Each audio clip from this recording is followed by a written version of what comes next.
This is Tim Bryce with my column titled, Mr. Trump Hits His Stride. The president's first year in office can be described as tumultuous at the very least.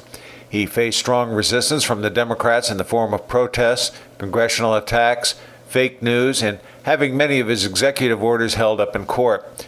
Nevertheless, Mr. Trump persevered and carried on without their support. Despite their efforts, the president still fulfilled numerous campaign promises to reinvigorate the economy, strip away government bureaucracy, and protect the nation. The president at first seemed stiff in terms of adapting to the job, learning to shift from a campaign role to an administrator and commander-in-chief. Now that he has settled into his job, he gives the impression he is comfortable and confident in what he is doing. Whereas the liberals and media will attack him, the rest of the country has come to the realization Mr. Trump is now in charge and knows what he is doing. And this frightens the Democrats as we embark on the congressional midterm elections.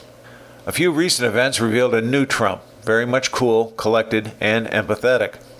Even the news media gave the president high marks for a meeting with Parkland students and parents and discussing what can be done to improve school safety.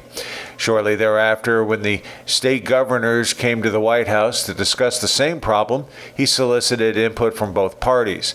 Governor Jay Inslee of Washington used the meeting as an opportunity to criticize the president, claiming the country needed more action and less tweeting. In response, Mr. Trump showed remarkable restraint. Whereas he could have easily chastised the governor for his remarks, he bit his tongue and let it go as he wanted to maintain the positive momentum he had built during the meeting.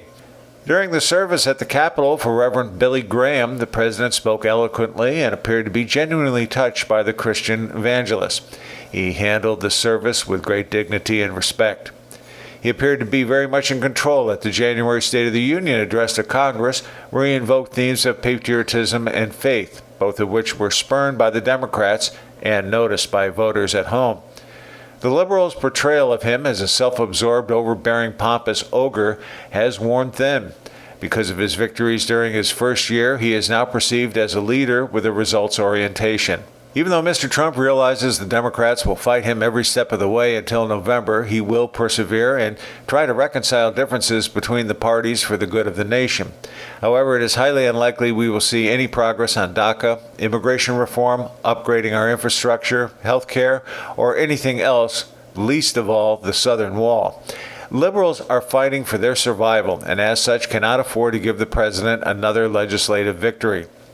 Nevertheless, Mr. Trump will continue unabated, knowing the country is watching the Democrats fight him every step of the way, thereby preventing the true problems of the country from being addressed.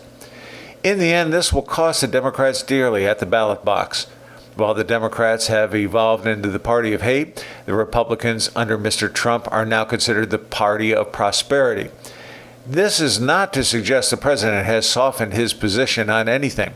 He can still be combative when it serves his interest. He has simply learned the mechanics of Washington and is moving full steam forward on his terms, not others. This is quite common in the world of business. In other words, make a big splash, acclimate and dominate, and change the corporate culture to suit your needs. While the Democrats give the appearance of operating helter-skelter, the president conducts himself coolly, calmly, and with great aplomb. Liberals have been counting on the Mueller investigation and congressional Russian probe to distract America, but the fact nothing of substance has yet to surface is leading the country to believe these were nothing more than witch hunts and a waste of time. In other words, there's a very strong chance that Mr. Trump will come out of this smelling like a rose, carrying forward congressional candidates on his coattails. Friends, keep the faith. This is Tim Bryce in Palm Harbor, Florida. Follow me on the internet at timbryce.com.